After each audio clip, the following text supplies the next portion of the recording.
Narito na ang balita mula sa GMA Integrated News.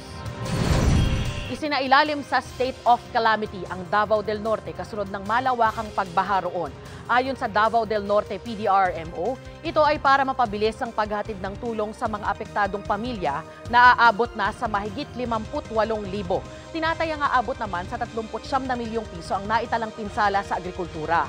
Ayon sa ulat ng Super Radyo Davao, pinaka-naapektuhan ng baha ang mga bayan ng Asuncion, Kapalong, Nucorelia, Santo Tomas, Carmen, Braulio y Duhale, Panabo City at Tagum City. Para sa mas malaking misyon at mas malawak na paglilingkod sa bayan, ako po si Darlene Kai ng GMA Integrated News, ang News Authority ng Pilipino.